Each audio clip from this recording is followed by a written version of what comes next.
Ladies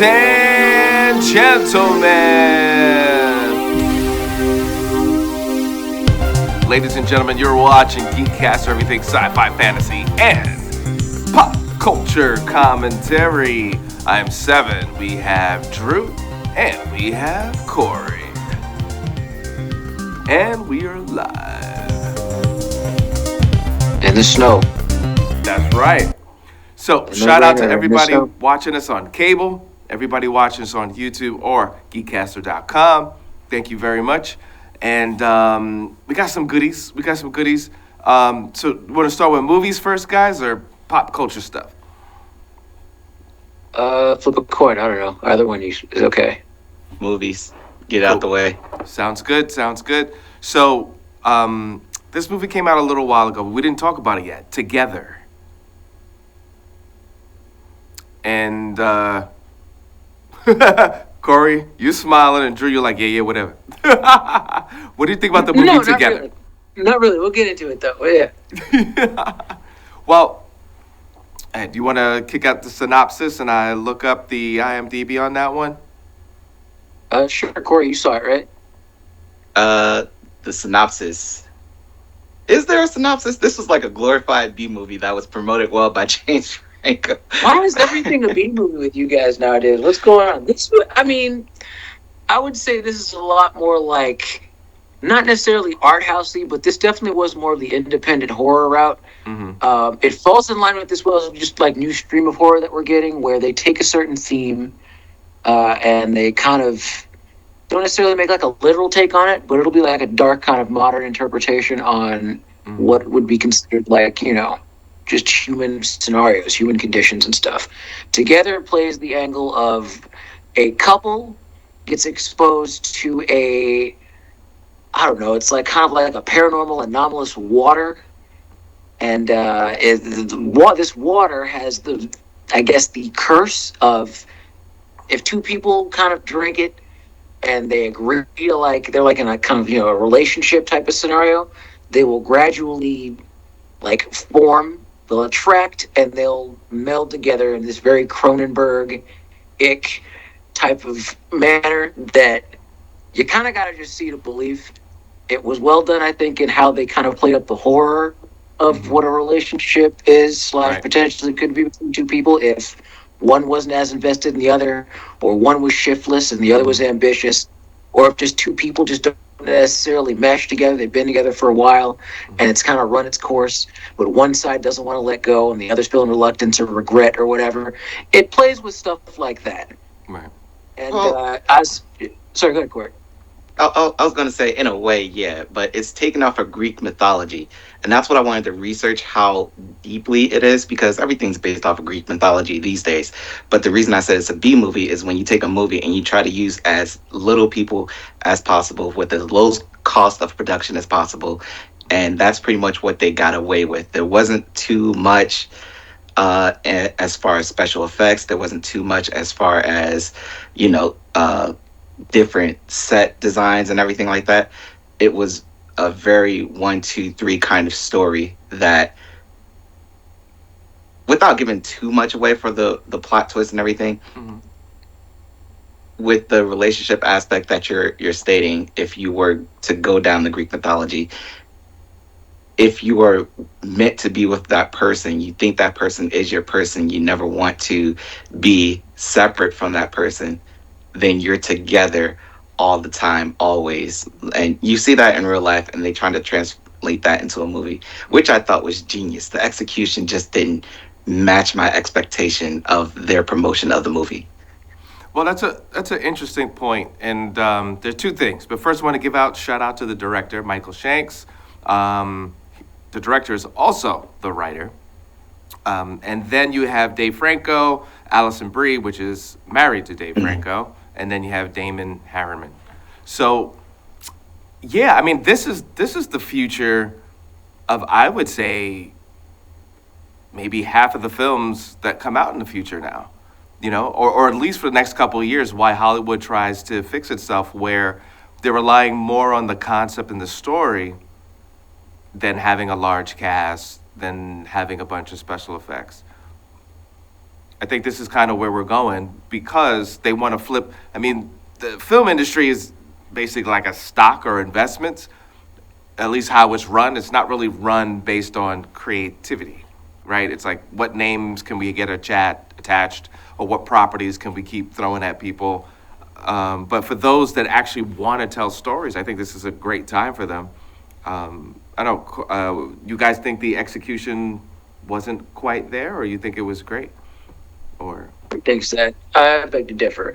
But the thing about that one is, from what you both described, Corey, if you're talking about like minimal casts, minimal production, not a lot of sets, you could call every indie movie that comes out then a B movie. By that I definition. would. I don't think that's necessarily the case. There's a different. There's a schlocky kind of niche, kind of fetishy element to the B movie.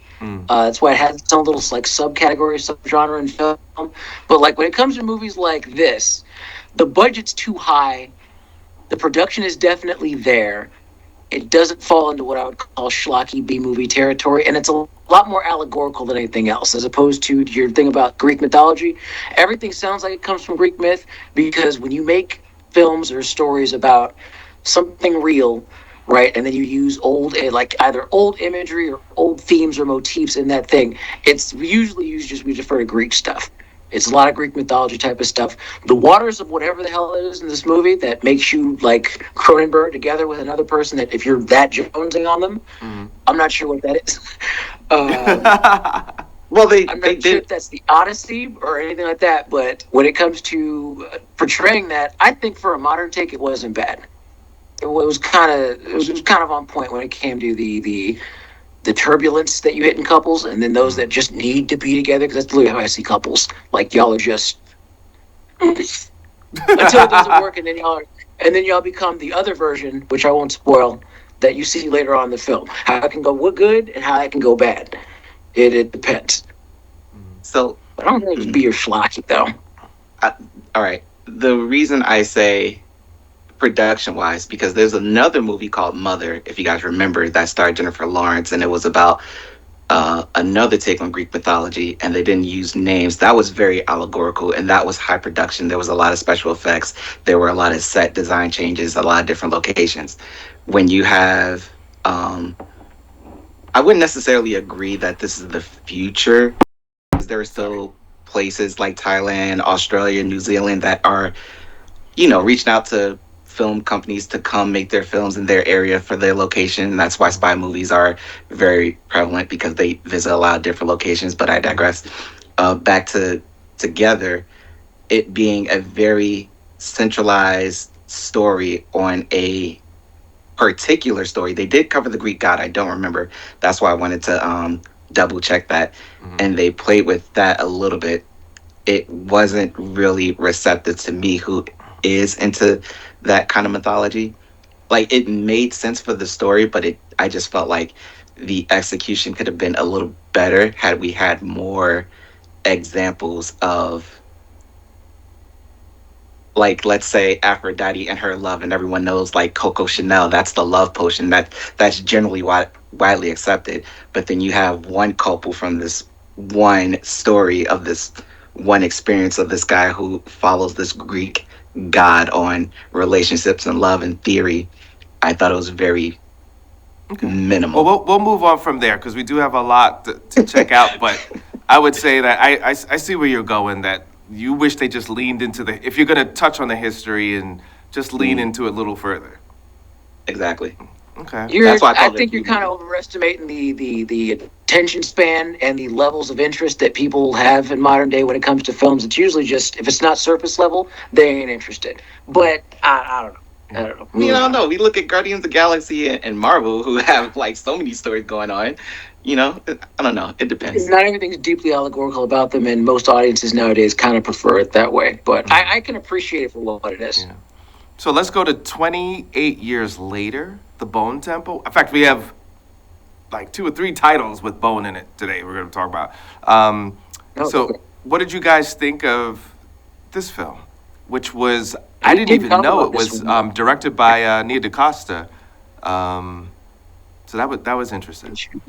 She was the director for this one. I know that she did that Marvels movie, which I didn't watch, but I heard people flamed it to high heaven.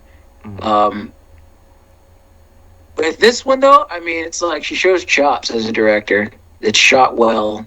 Pacing is I wouldn't call it like the greatest. I think that when it came to some of the like selections that she made with how time progressed, those it looked cool, but it then kind of made it to where it's like, all right, we're kind of diverting away for a little too long. But it wasn't without reason. Okay. I wasn't. I guess I walked in like with low expectations for this one, with how the last one ended. I Right. liked the last one all the way up until that ending.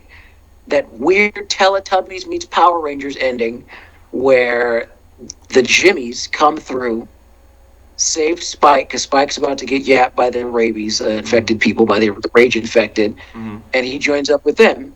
And you realize, oh crap, the kid Jimmy, the guy leader Jimmy of this gang, is the little boy that we saw at the beginning of 28 years later. And this is what happened to him after everything went to pot. 28 years have passed since this rage virus, and humanity's kind of broken off into this fringe, almost Lord of the Flies-esque type of deal that they got going. That's what I got Where he- with that handoff. Yep.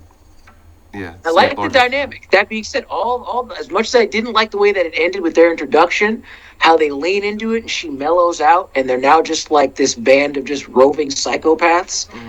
I'm in it. I'm in it. I think this was well done. I think that it doubles down on my favorite character yet in the series, which is Dr. Kelson. Dr. Kelson is a certified GEEK in this one, and they do some interesting things with the lore and the timeline of the 28 franchise. I won't spoil anything for y'all, but they do some interesting stuff with how the rage virus removes or evolves, and there's some the ending is something to see. Okay. With a complaint or two, but I won't get on that yet. So would you say this is a, if you like the franchise, this is a much watch? Must yeah, if you're into the series, watch all of them. But the last one and this one are included now, and people really can't talk about the first one as much because as good as this one was, it relies a lot on the first film. Okay. If you hate the first one and you like the second one, sorry, you got to take the first one too. You got to, because when things happen, it's like if you didn't see the first one, you don't have an appreciation for it. You don't know what's going on. I'm just glad Drew did a 180 because he ripped this apart before it even came out, and I said no, that was the most, anticipating part for me for the first one, and Drew liked it. He was like, "No, I'm not even interested. It was dumb." And now you're watching, you're like, "Oh, it was good." Yeah, the movie itself was good. The way they introduced it made me weary. I'm like, I don't trust this intro. But they calmed them down. They're more focused. They didn't do all the flippy, weird stuff. All the weapons that you see them use at the end, most of them don't even show up in the second one. So it's like, why was that? That didn't need to be introduced the way that it did, but it was a good movie. It was a good watch. Well, I definitely want to check it out now, only because I kind of do what Corey does, where it's like he doesn't watch trailers. I don't see the credits. Like, I don't want to know who directed it, so that way, if I trash it, I don't feel like I'm headhunting on particular writers and directors and stuff like that. So it could be, Well, so that's why you gotta be the man in the chair, bro. When we're talking about it, you just bring it up. You got IMDb. You got that IMDb right there on point, and you're good to go. Yeah, because consistently, I do when I get to try and make it look like I know what I'm talking about, but it's like please just don't pick. Yeah, there we go. All right, let's go to our other Bone title, Bone Lake. What did you guys think of this film? I didn't see it, so y'all tell me. All right. So another B movie. I think it was 6 people in total. Okay. One house. It was, the editing was weird. The pacing was weird. The beginning and ending were absolute trash. But in the middle, even though it was, what's the word? You knew what was coming up. It still gave you a little bit more than you expected. And the twist was unexpected between, I don't even want to tell you the characters and ruin it, but There's one element of it talking about relationships. Do you know the strength of your relationship? I thought the best line of that whole movie is, "What took you guys years to build? If we could tear it apart in a weekend, what's the Right. point of your relationship?" I thought that was a But genius G line to have in a movie. Now Drew wants to see it. honestly, that line, man, that kind of really, they're That testing one you out like line. that. Okay. Yeah. Our love is forever. Give me 48 hours. Let's see. And Let's put and that this to is test. also a female director too, Mercedes Bryce Morgan. Mhm. I'm more familiar with DaCosta's work, but I think it's a fresh take on rumors and the strength of your relationship. There's not that many movies that actually focus on the strength of relationships. You know, This gave me a lot of companion vibes. mm, interesting, Okay. interesting. I mean, Yeah, I especially liked. after COVID or during COVID, a lot of people got together. A lot of people broke up. A lot of COVID babies. A lot of just I'm alone. The world's gonna end. You know, or we don't know what we're doing in our relationship. Oh, the world might end. So now let's get married.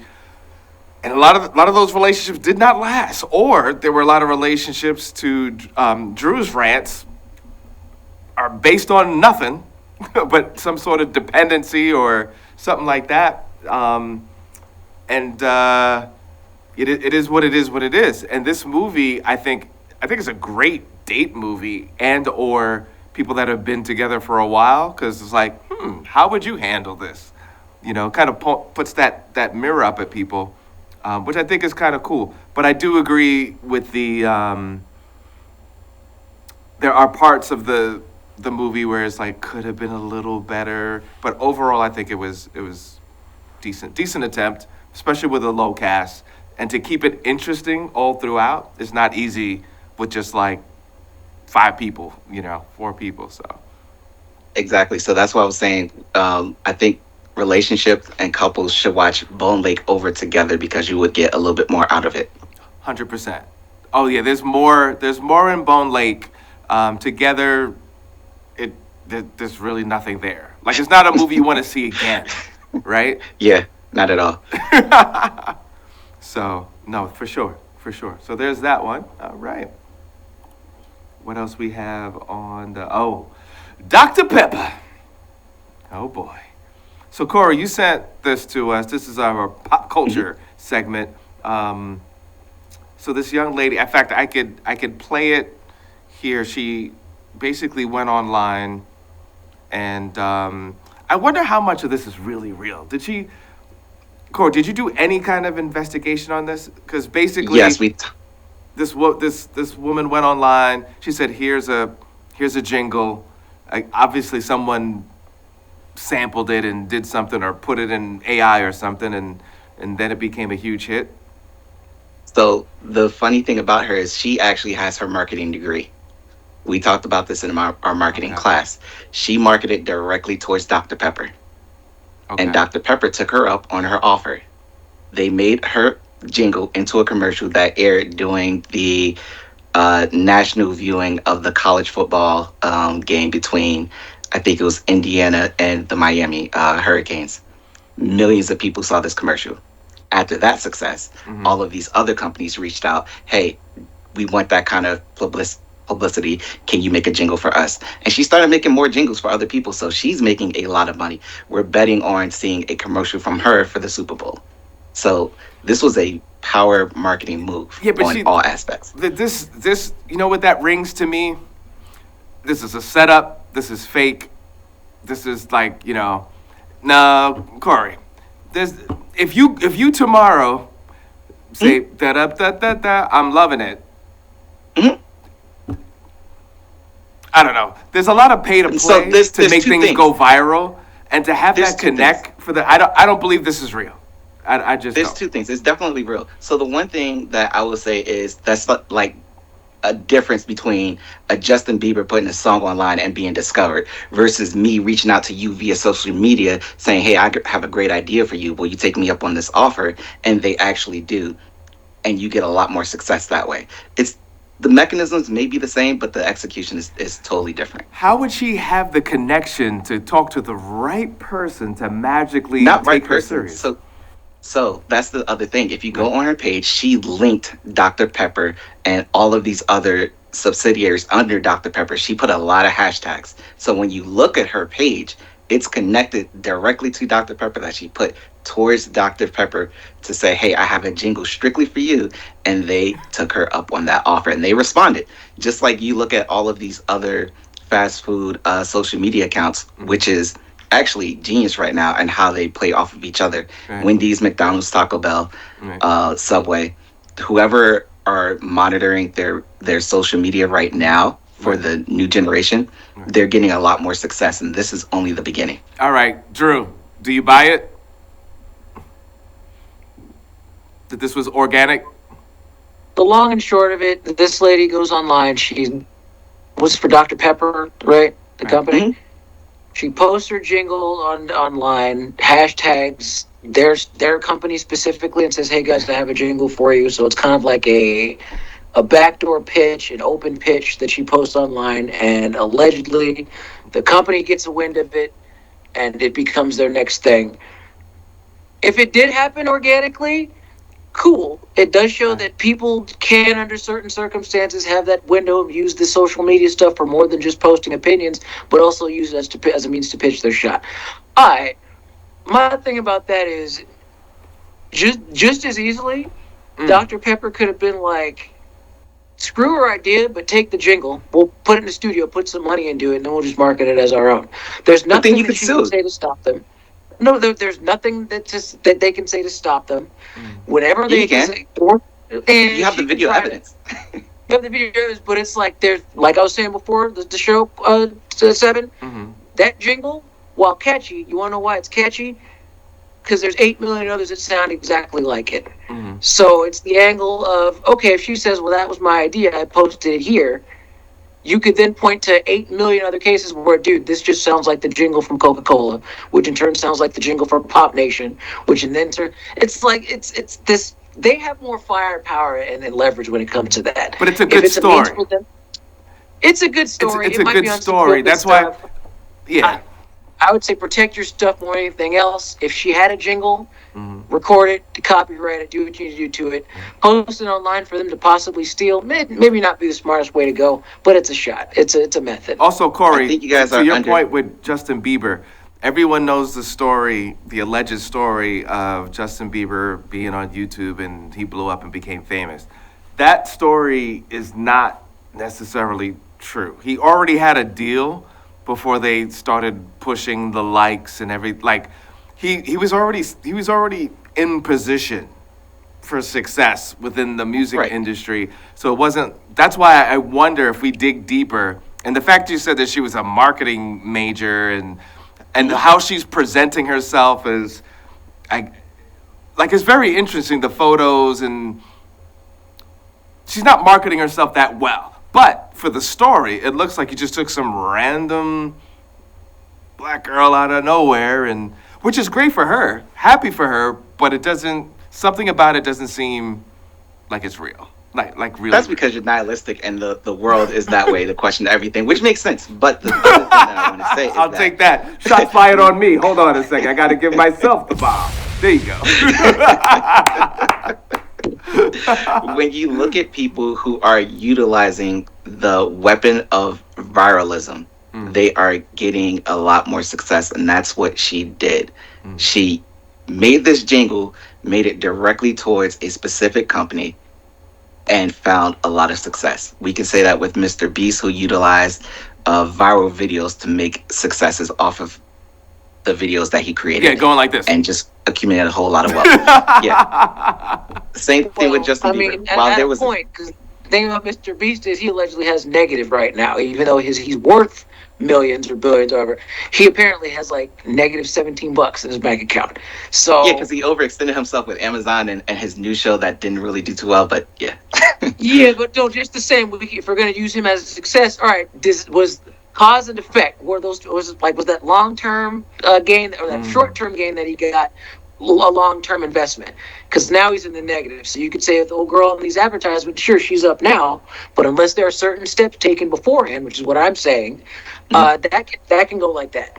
Just this could be a flashpoint thing. This could be an inroad that people just don't think of, but just mitigating carefully. Well, But hold that's on, the wait. thing. Let's Gone are add. the days of Hold that thought. Add this to the. Keep what you're saying, but add this to the plate here before we go. The Chinese YouTuber builds a 3-in-1 console combining PS5, Nintendo Switch 2, yeah, Xbox that's right. Series X. And then would this be Me the too. same energy? The whole pitching, throwing things out there, and yeah. Maybe, but it's something that he actually went and like built and did himself, right? right. I think this is a little bit different than making a jingle, but just the No, same, it's I the need same that thing. system. You created something and invented put it online something. for the masses. No, she made a little doo-wop jingle. I mean, yeah, it's creating a song, but I think the mediums are different, where you sit down and you combine multiple engines and multiple consoles effectively, and then it's like, here's this finished product versus doobie doobie doobie doo. Take that. Money, please. It's like Right. it's kind of It's not. It's really not. If you Oh, look at it man. again, they're using Thank you viralism for the as their clue. It's weapon. like- So off the screen, she created it. Would you have known about it if she wouldn't have posted it? Would you have heard the jingle if she wouldn't have posted it? And the fact that you're saying other people have I wouldn't have heard about it unless Corey sent it to me. yeah, my millions thing of with her people is, watch. The company likes her jingle. That's cool, but you know the product that I'm interested in, Corey, the one that I could actually have that he created, the guy that made the actual thing that makes my life a little bit more fun. I'll take that over the jingle. But that's just me. I don't even drink Pepsi like that. I don't even drink Dr. Pepper like that. But But that's I'll the thing. take You're the the 3-in-1 console. though. You're that target. The game system Yeah, maybe I'm is just that targeted towards demographic. customers. The jingle Yeah, is maybe targeted that's my towards thing. advertisements and companies who But use not everybody can. advertisements. I'm saying you don't have the jingle. When you buy the Pepsi, you drink the Pepsi, and then you're done. The song made you want to go get the Pepsi. With the 3-in-1 console, that's an actual product that you have all the games in. People, I mean, I'm with that. I actually get something out of that. You know what I'm saying? As the consumer, I actually get something out of that. But that's the like. All right, if I'm PayPal and I'm advertising towards Walmart, like how are you going to utilize your POS, your point of sales? Use my system so that way you can keep a track of all your sales, right? That's just a weird example of how other companies are helping companies thrive. Like the Liberty jingle, Liberty Mutual jingle. You know that the 1-800. What is it? JG Wentworth. You know that jingle. I guess you know what, Corey. Like, and this is interesting. I hear what you're saying. And I see the divide Yeah, of we're how not that you're looking market. at it. The thing is, this goes back to my conversation on AI. Influencers, even though the influencers are not really influencing sales, it's more lazy marketing people that like keep grabbing at ways because they're not creative. But the thing is, there are people that, because of AI, aren't making jingles anymore, or not making money like they used to, or just the whole music industry is not making money like they used to. So now, I mean, if now they're surfing the internet for someone to do something allegedly amazing or get some spins or hits or whatever like that, I mean, that's a whole dynamic shift where now people that actually know how to write music and know how to do this, like, well, are you acting crazy and going deep, deep, deep, deep? It's good, it's nice. It's like now they have to have a whole nother skill or direction that takes away actually from the creativity. You know what I No, mean? I don't. I don't agree with that. That's Okay. like, all right, if you, as a musician, you made an entire album, you don't know which one of those songs on your album is going to be a global hit. Okay. You don't know. So that's just throwing a whole bunch of darts at the dartboard and hoping it lands. And that's what they're using right now with viralism. The more eyes you can put out there, and the more things you can just grasp at, which is why Dr. Pepper capitalized off of this jingle, which worked out in their favor. The NFL using, or they should have utilized, the Taylor Swift and Kelsey angle. They could have marketed themselves a lot more to a newer audience and a different audience, but they failed on that. So it all depends on your audience and what you want to do with your marketing All right, department. really quick, Drew. We got 10 seconds. What's the final word on this? I mean, it's an inroad. Use the inroads that you have when you have them. Protect your stuff. Copyright your stuff. Safeguard your stuff. And I don't know. And then Stop we're taking out. yourself too seriously. Sounds good. GEEKCASTER.